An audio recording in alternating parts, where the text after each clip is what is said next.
Morning, gentlemen. I was talking with somebody yesterday who was doing great with the virus, handling it. He's got a large family. Doing great means like they weren't freaked out. You know what I mean? Like they're trying to work on themselves not to be full of anxiety that everywhere they go, they might get sick, the kids might get sick, they might get the parents sick, they might get the grandparents, all these different people sick from it. So they were handling it pretty well. Then, their kids ended up back in school. The schools were like open, close, but then they got back in school. And then they were like, the kids are going to get sick and they're going to get, I'm going to end up with the virus and I'm going to get my mother sick and my mother's not well and she could get sick and my father, whole thing. She got very, very nervous, full of anxiety. And she said it after a couple weeks, it just got to her. And she became like, she wouldn't leave the house, she wouldn't go out. And her husband's going out, he's going to work, coming back. The kids are going to school, coming back. The only one who's not leaving is her. Won't go anywhere. Well, in the meantime, her husband said, what's the point? We're all going everywhere, we're all going out, you're the only one staying home. What's the point of you staying home like this? Everybody else is out and about. So, who do you think you're saving? She said, I don't know, I don't care, I can't, I'm not going anywhere, I'm not doing anything. So then she calls me up, she goes, this is crazy, I'm literally not leaving the house. I'm not even going outside in the backyard a little bit. I'm not going out, I'm thinking, maybe I'm going to sneeze, maybe I'm going to get... I said, this sounds what? Yeah, for sure OCD, but it sounds, Meshuggah sounds nuts, Huh? For sure overreacting. But she sounds like nuts. This is crazy. Huh? This is very, very sad. So she said, I don't know, what's the eitzah? What should I do? I need some kind of a plan, help. So I said, you know how you deal with anxiety? Number one, you find something else to focus on. That's for sure. But what's anxiety really about? Anxiety is really about what is going to happen next. Depression? No. What is going to happen next? See, anxiety can lead to depression. Depression doesn't lead to anxiety. I mean, it could, but that's not the usual sequence. It's not the usual order. Really, it's what's going to happen? What's going to be? What's around the corner? What is that? That's the anxiety. What if? Very nice, lack of emunah, but there's a lot of people in the world, they're not even... First of all, don't think everybody who's even with a big everything, big sitter is full of emunah. I know, but I'm just telling you fact. We can't you lack of emunah. I mean, it's easy to say that, only somebody like Avraham and big high levels we talk about, but everybody else still lacks emunah. So Rabbi says, so the key is, the anxiety is about what's going to happen next. What's going to be? What's going to be? What's going to be money? What's going to be with this? What's going to be with where I'm going to go? What's going to be this? What's it going to be like? What are they going to say to me? Everything, what in the future. And if people, the more they live like that, they're not focused on the present.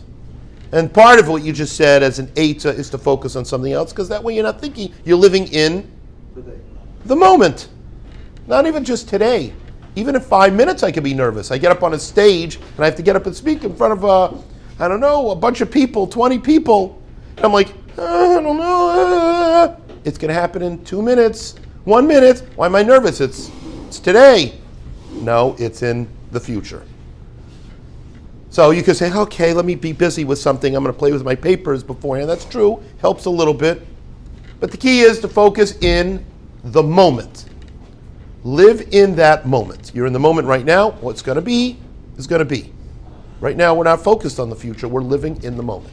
Now, especially that works. The more you work on that and you kind of practice it, the easier it gets. It's like lifting weights. Your muscles get stronger and get better able to do it. The more sit-ups, the more push-ups, the more squats you do, the better you're able to do it. So it's the same thing. You practice this more and more, focusing on the moment, living in the moment.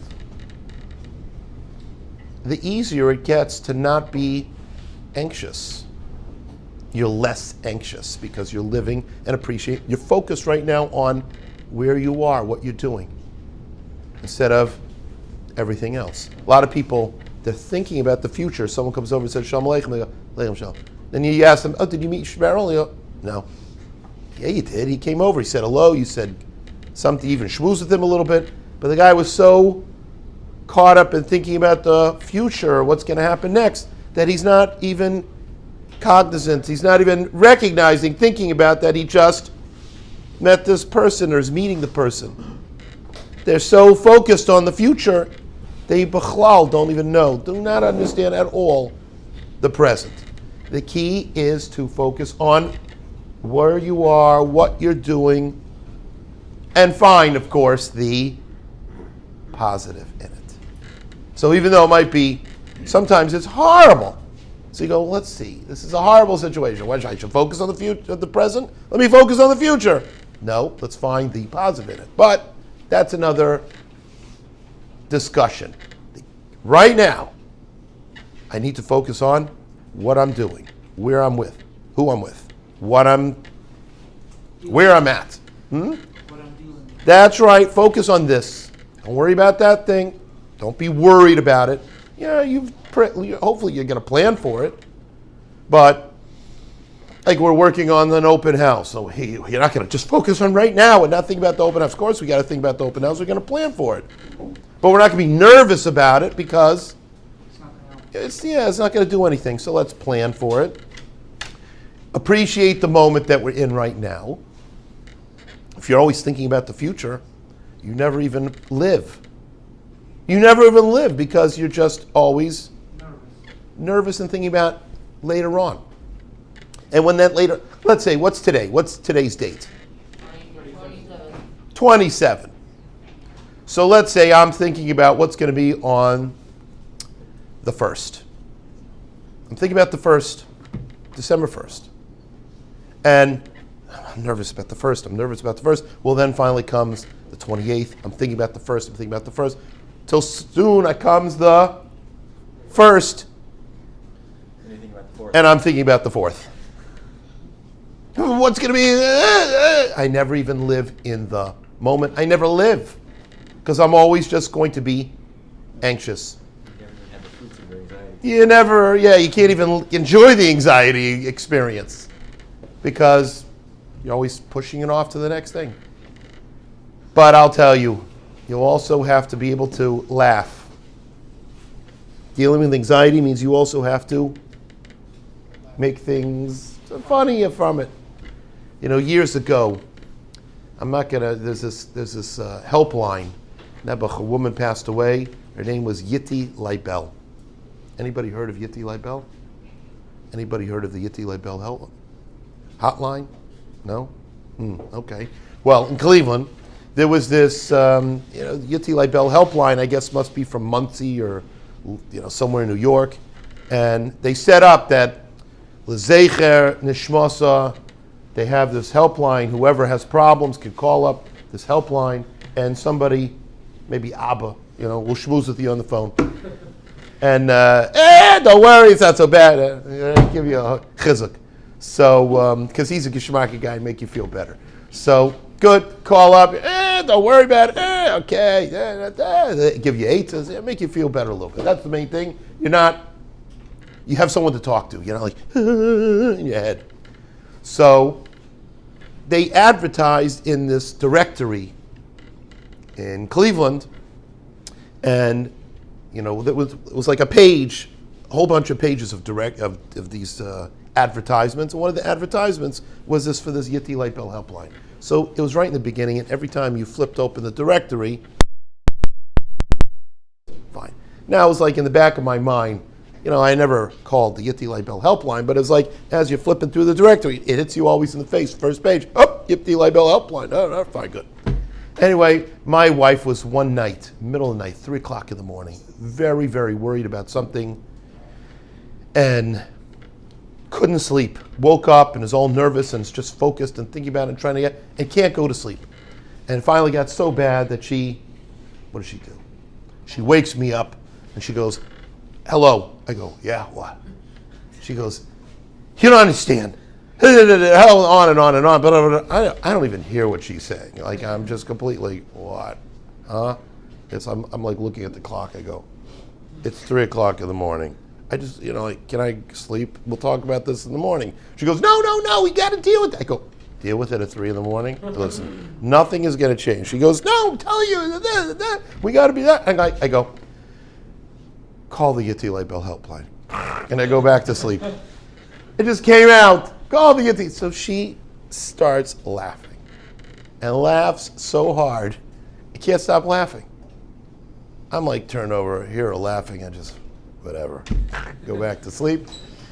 She wakes up in the morning and she goes on with the day. Meantime, she says to me, "Oh, that was so funny last night. That was so funny." I go, "What was so funny?" I said, "Yeah, you were like crazy. You woke me up like at 3 in the morning." I said, "What'd you do in the end?" She goes, "I just started laughing and I fell asleep." I said, "You were laughing?" She goes, "Yeah, I said to you this whole, I started telling you about the problem." And you go, "You can't fix it at 3 o'clock in the morning." And I kept bothering you until finally you said, "Do me a favor, call the Yitti Light Bell helpline." And she goes, "I thought that was so funny that I just started laughing and got over my nervousness." So it works. Nervousness also, when you laugh, your body calms down. And it also, what does it do? It keeps you distracted onto something else that's funny. Why was she laughing? Because it's funny. I'm funny. I know it's hard for you to not get it, but yeah, I am. I am. Sorry, I am. I'm funny. Anyway, so it was a funny thing. I didn't mean it to be funny, but it was like. But gentlemen, when you laugh at something, you calm down, number one. You're focused on something else. Now, am I going to tell you all the time when someone's nervous, "Hey, let's go watch a funny movie or, funny TikTok or some other thing, and that's going to calm me down"? No. And that shouldn't be the whole day that you're just focused on something funny. "Oh, good, I'm always nervous, so let me just watch funny things."